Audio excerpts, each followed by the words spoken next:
अगर आप भी देखना चाहते हैं रोज़ नई नई कहानियाँ तो हमारे चैनल को जल्दी से जाकर सब्सक्राइब कर लें और बेल आइकन को दबाना बिल्कुल भी ना भूलें ताकि हमारे आने वाली हर वीडियो की नोटिफिकेशन आपको सबसे पहले मिल सके।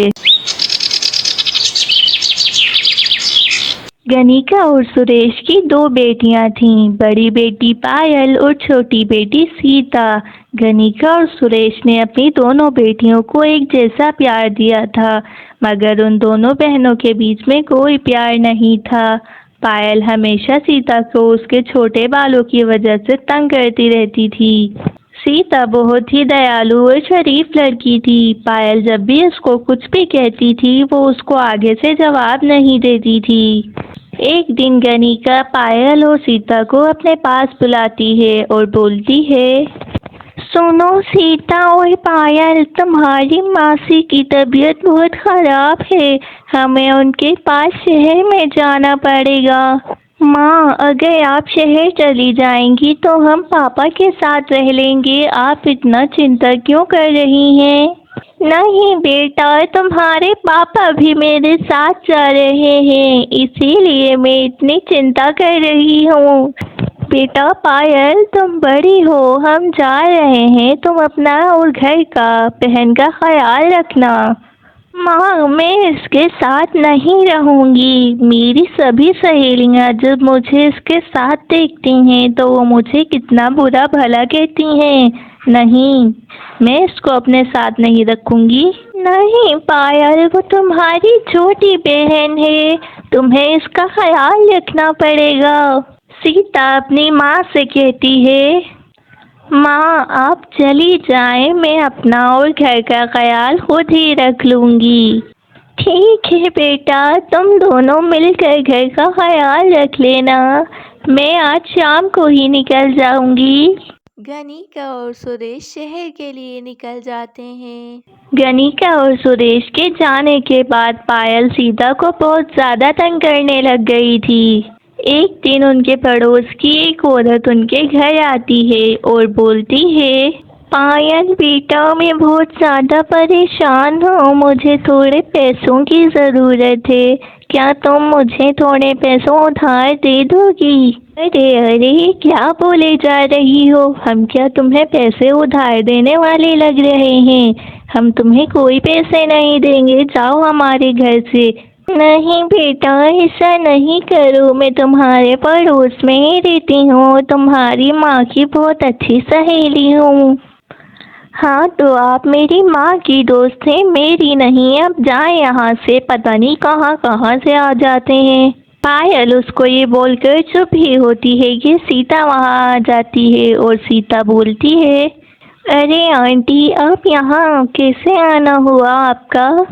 अरे सीता बेटा, अच्छा हुआ तुम आ गई, यहाँ तो पायल मुझसे सीधे मुँह बात भी नहीं कर रही है। क्या हुआ आंटी, आप मुझे कुछ थोड़ी सी परेशान लग रही हैं? फिर वो औरत सीता को सब कुछ बताती है। सब कुछ सुनने के बाद सीता उस औरत से कहती है, अरे आंटी, मुझे माफ़ कर दें, मैं अभी आपकी कुछ मदद नहीं कर सकती क्योंकि अभी माँ बाबा भी घर पर नहीं हैं। चलो बेटा, कोई बात नहीं, मैं किसी और से उधार ले लूँगी। वो औरत वहाँ से चली जाती है और सीता पायल को कहती है, मैं जंगल जा रही हूँ, तुम अपना और घर का ख्याल रखना, जल्दी ही आ जाऊँगी मैं। अरे हाँ हाँ जाओ, मगर सर छुपा कर जाना, वरना गांव के सभी लोग और बच्चे तुम्हारा मजाक उड़ाएंगे। सीता उसको जवाब दिए बगैर ही वहाँ से चली जाती है। जब सीता गांव के रास्ते से गुजर रही होती है तो कुछ लोग उसको देखकर बोलते हैं, देखो देखो, सुरेश की गंजी बेटी जा रही है। सीता उनकी बातों को ध्यान न देते हुए वहां से आगे बढ़ जाती है। सीता जंगल में पहुंचती है और खुद से ये कहने लगती है, हे ऊपर वाले, तूने मुझे बाल तो दिए मगर इतने कम ही क्यों? मुझे सब कितना मजाक उड़ाते हैं, कैसे देखते हैं लोग मुझे। कहकर सीता रोने लग जाती है। वो जब रो रही होती है तो एक बूढ़ी औरत उसके पास आती है और उससे कहती है, क्या हुआ बेटा, तुम इस जंगल में अकेली बैठी रो क्यों रही हो? कुछ नहीं बूढ़ी माँ, मैं यहाँ पर लकड़ियाँ काटने आई हूँ। अच्छा अच्छा बेटा, तुम मुझे थोड़ी सी परेशान लग रही हो, तुम मुझे बता सकती हो? कुछ नहीं बूढ़ी माँ, मैं अगर आपको बताऊंगी तो आप भी मेरा मजाक ही उड़ाएंगी। बेटा तुम मुझे बता सकती हो सकता है मैं तुम्हारी कुछ मदद कर दूं। सीता उन बूढ़ी माँ को सब कुछ बताती है और वो उन बूढ़ी माँ को अपना गंजा सर दिखा देती है। बूढ़ी माँ उसकी कहानी सुनकर उससे कहती हैं, अरे बेटा, तुम इतनी सी बात की वजह से परेशान हो। ये लो बेटा, ये कंघी लो और अपने सर पर फेर लो एक बार। सीता वो कंघी लेती है और फिर उस बूढ़ी औरत से कहती है, क्या बूढ़ी माँ, आप ही मेरे साथ मजाक कर रही हैं? नहीं बेटा, मैं बिल्कुल सच कह रही हूँ। सीता अपने सर पर कंघी फेरती है। कंघी सर पे फेरते ही उसके लंबे काले घने बाल आ जाते हैं। वो बाल बिल्कुल ऐसे लग रहे होते हैं जैसे सीता कभी गंजी थी ही नहीं। फिर वो बूढ़ी माँ को कंघी वापस करके अपने घर की तरफ निकल जाती है। सीता जब घर पहुंचती है तो पायल सोफे पर बैठी हुई होती है। पायल उसके इतने अच्छे बाल देखकर उससे पूछती है, क्या तुमने नकली बाल लगवाए हैं ये? नहीं नहीं, मेरे तो कोई बाल नहीं लगवाए हैं। तो फिर ये बाल नहीं तो क्या है तुम्हारे सर पर? सीता अपने सर पर हाथ फेरती है तो उसको पता चलता है कि उसके सर पर बहुत लंबे काले घने बाल हैं। फिर सीता समझ जाती है कि वो कंघी कोई आम कंघी नहीं बल्कि वो कोई जादुई कंघी थी। फिर सीता पायल को सब कुछ बताती है जो जंगल में हुआ उसके साथ।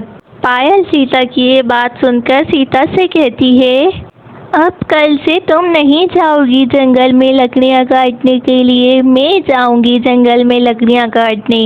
मगर पायल, तुम्हारे बाल तो पहले ही कितने अच्छे हैं, तुम क्या करने जाओगी वहाँ पर? मुझे पता है तुम मुझे वहाँ जाने से क्यों मना कर रही हो।